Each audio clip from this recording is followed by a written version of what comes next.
Maggie Mokoena had always believed in signs. Not the dramatic kind, just the small, quiet nudges that made her feel the universe hadn't forgotten her. A perfectly shaped cinnamon swirl in her muffin batter. A stranger complimenting her baking on a day she felt like quitting. A jacaranda petal landing on her shoulder right when she whispered a wish. Watch till the end. Would you forgive the lie? Share if you believe in Christmas miracle. But even she couldn't have predicted the email that arrived one humid December morning. Congratulations, you've been selected for the Silverwood Estate Christmas Culinary Retreat.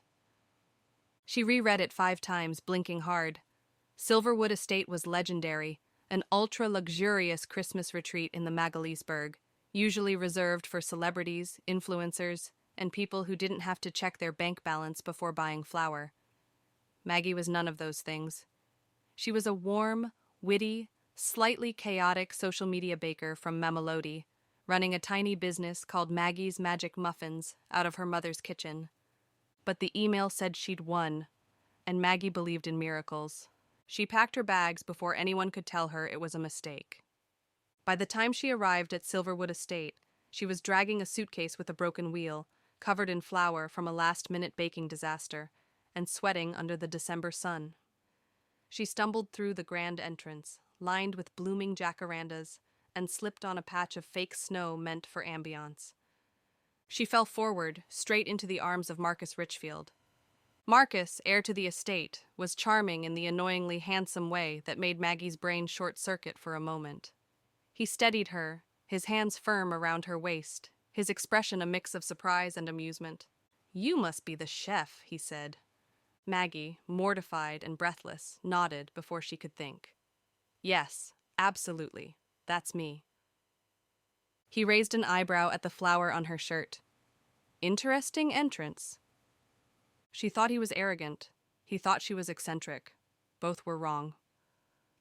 Silverwood Estate shimmered like something out of a dream, white lights strung through jacaranda branches, the scent of pine and cinnamon drifting through the air, and staff who treated her like royalty.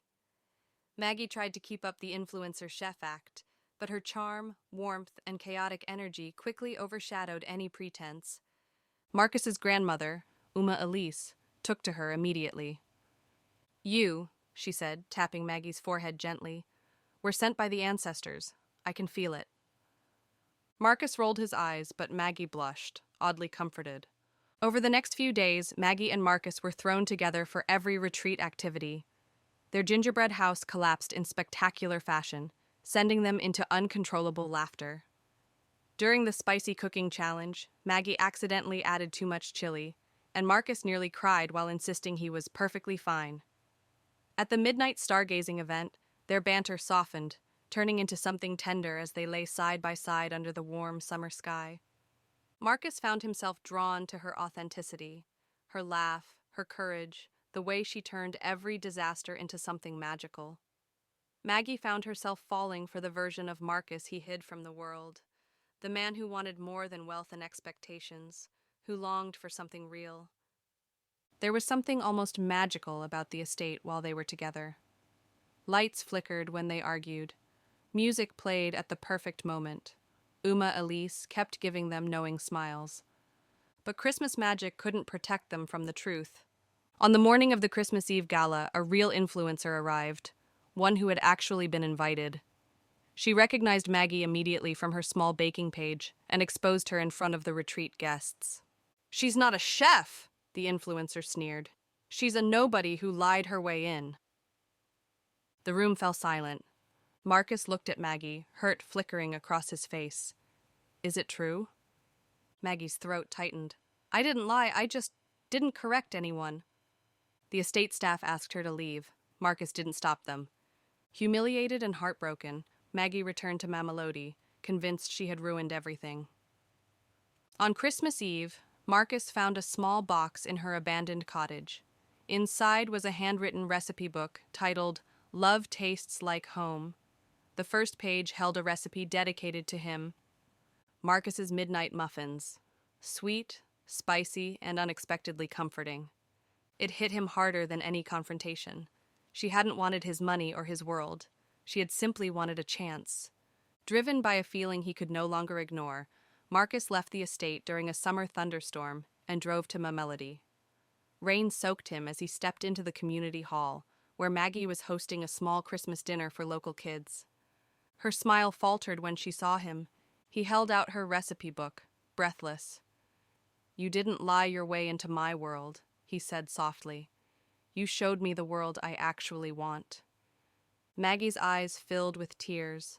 The storm outside quieted as if holding its breath. Under the jacaranda blossoms outside, with fireworks cracking in the distance, she kissed him. The storm finally broke into warm summer air. A year later, they ran Silverwood Sweets, a bakery that blended luxury with local flavor. Uma Elise claimed she had known from the moment Maggie dropped the flower. And on Christmas Eve, Marcus hid a ring inside a muffin and asked Maggie to marry him. She said yes, after making him promise never to wear that chilly challenge apron again. Like, comment, and subscribe if you enjoy African love stories. Comment below. Was Maggie wrong to stay? Turn on notifications for more original stories.